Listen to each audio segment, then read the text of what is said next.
Salut les gars, j'espère que vous allez bien. De mon côté, ça va. Bienvenue à tous les sigistes, les géomaticiens et les cartographes. Les gars, aujourd'hui, on va faire de la télédétection. Mais on va faire ce qu'on appelle l'occupation du sol sans pour autant passer par la classification supervisée. Ouais, beaucoup de gens se diront que c'est pas possible, mais si c'est possible. Vous voyez, avec l'évolution des sciences, les choses deviennent de plus en plus simples. Voilà. Donc, je veux vous parler aujourd'hui d'une plateforme qu'on appelle Esri Landsat 2 et Landcover, je pense. Oui, Landcover. Donc, en fait, c'est une plateforme d'Esri qui réunit deux satellites qui vous permet de faire ce qu'on appelle de la visualisation de l'occupation du sol, de l'individu, de la température du sol, enfin, de beaucoup d'éléments. Donc, je vais pas tirer en longueur sur ça. En tout cas, je vous présente cette plateforme couplée avec QGIS qui vous permet de réaliser des cartes d'occupation du sol sans pour autant faire la classification supervisée. Mais je précise que en gros, je ne sais pas jusqu'aujourd'hui, les dalles qu'on appelle ça déjà, les scènes qu'on télécharge sur cette plateforme, en gros, c'est déjà traité. Esri les a déjà toutes traitées, donc vous n'avez plus besoin de faire d'autres traitements. Et je ne pense pas que ça vous permet de faire des calculs. Donc voilà, vous permet de faire plus ce qu'on appelle de la représentation spatiale ou de réaliser les cartes en quelque sorte. Le jingle, on se retrouve derrière l'écran de mon ordinateur pour vous présenter cette plateforme déjà et aussi vous expliquer comment vous y prendre et comment réaliser vos cartes. Jingle.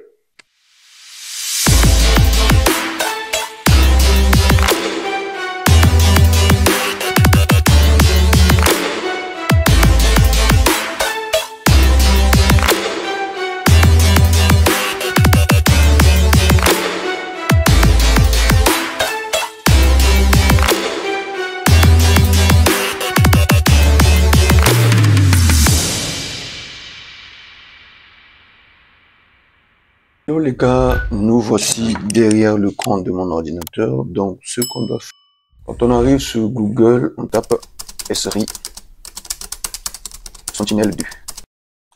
Normalement, on doit avoir, voilà, Esri Sentinel-2 Landcover Explorer. Comme je vous avais dit que ces deux satellites, c'est Sentinel-2 et Landcover. Donc, il faut mettre, bon, il faut prendre Sentinel-2 Landcover Explorer, vous entrez. Donc, normalement, on va tomber sur cette page. Donc, moi, personnellement, je vais chercher la zone que je veux. Donc, là, nous avons fait cette partie de la République du Congo. Voilà. Donc, ici, comment ça marche? Je vais vous expliquer. Là, vous avez la possibilité de changer de satellite. Vous pouvez prendre Landcover, par exemple. Vous allez voir que c'est différent avec.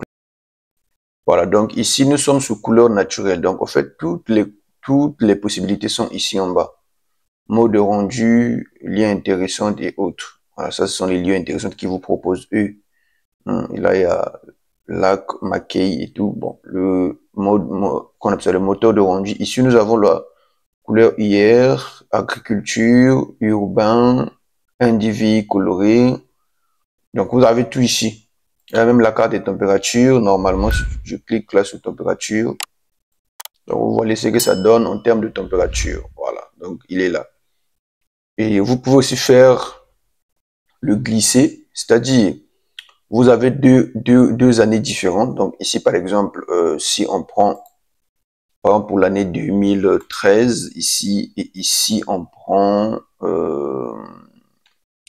on va d'abord choisir, donc par exemple, là nous sommes à gauche, donc ici, il faut choisir au fait les jours ici, les dates.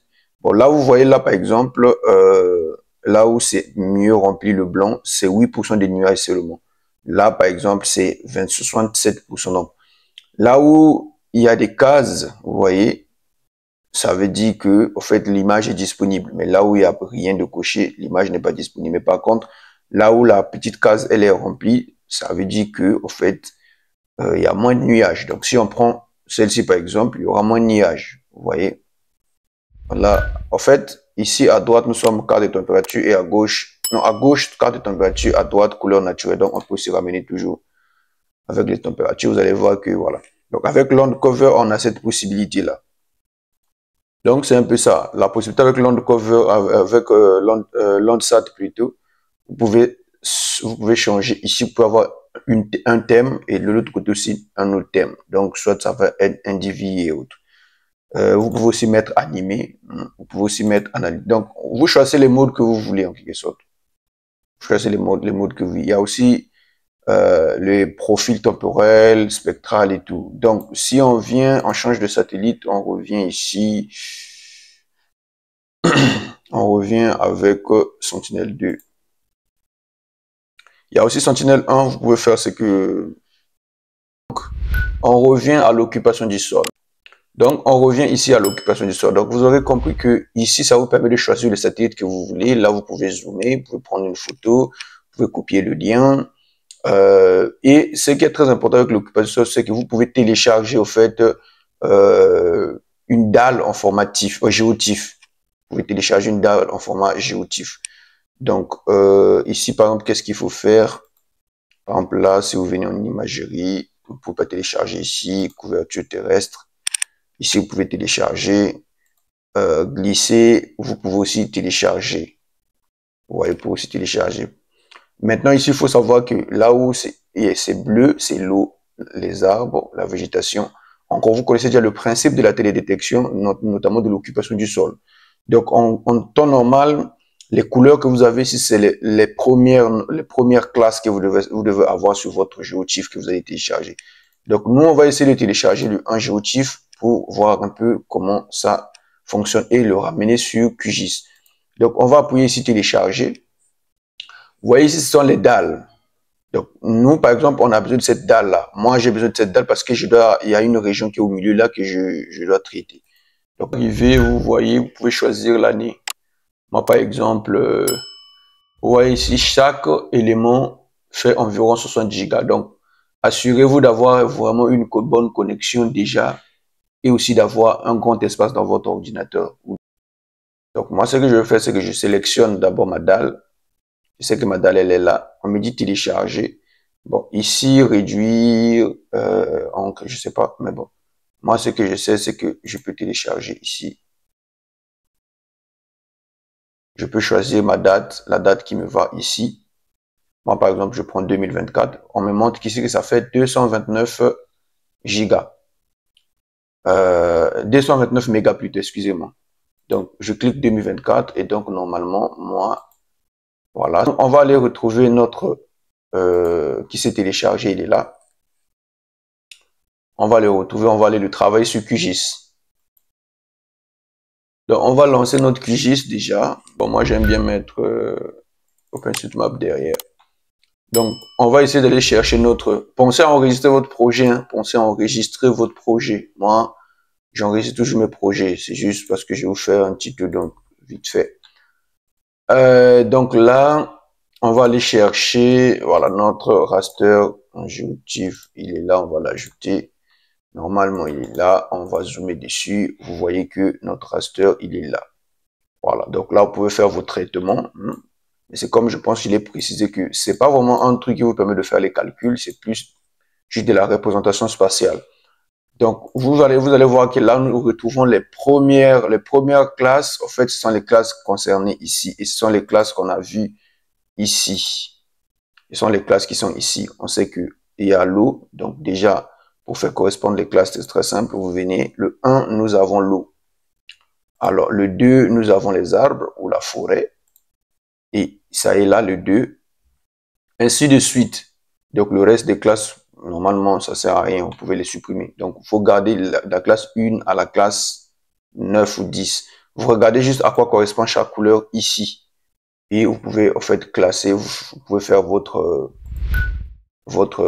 symbiologie ou votre classification. Donc, ici, la classification a déjà été faite depuis Esri. Alors, ce que nous, on va faire, c'est qu'on va couper la partie qui nous concerne. Donc, moi, je vais importer un vecteur. Je ne sais pas si je peux le trouver ici. Voilà, donc j'ai mon vecteur qui est là. Je vais quand même...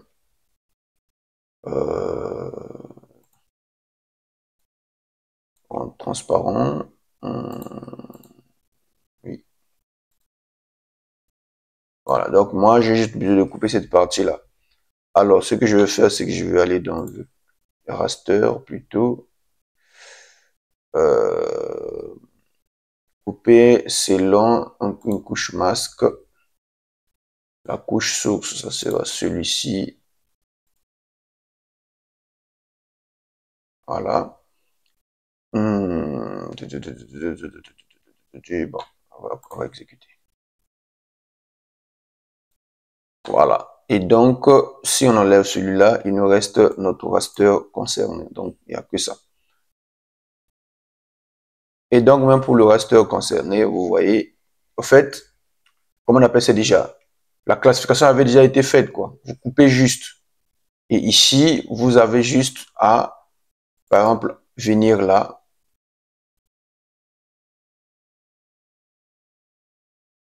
Voilà. Ici, vous pouvez mettre tout ce que vous voulez. Alors, moi, ici, je peux mettre eau, ici, ici, végétation. Après, il faut aller regarder sous, voilà, ici, pour voir à quelle classe correspond chaque chose. Donc, moi, par exemple, je peux garder ça.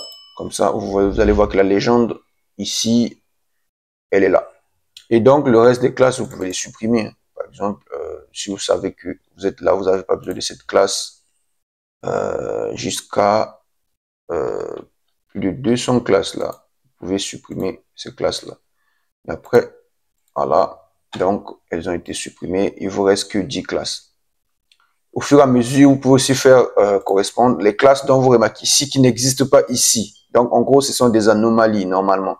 Donc, les classes qui n'existent pas ici, sur votre logiciel QGIS, vous les enlevez. Par exemple, le 3 là, je pense qu'il n'existe pas. Ici, il n'y a pas le noir. Voilà, donc c'est l'anomalie, vous l'enlevez. Pareil, celui-là, il existe, je pense. Le 4, il correspond à quoi? Le 4. Il n'y a pas de correspondance pour le 4 ici. En gros, il faut juste vérifier par chaque couleur correspond. Le 11, déjà, je pense qu'il correspond au sol nu, je crois. Pâturage. Non, sol nu, sol nu. Oui, sol nu, voilà. Donc, il suffit juste de faire des correspondances. Et après, à partir de là, vous pouvez aller maintenant faire votre, comment on appelle ça déjà, votre mise en page. Vous venez juste là, vous ouvrez une nouvelle mise en page. Et voilà, donc je ferai une vidéo pour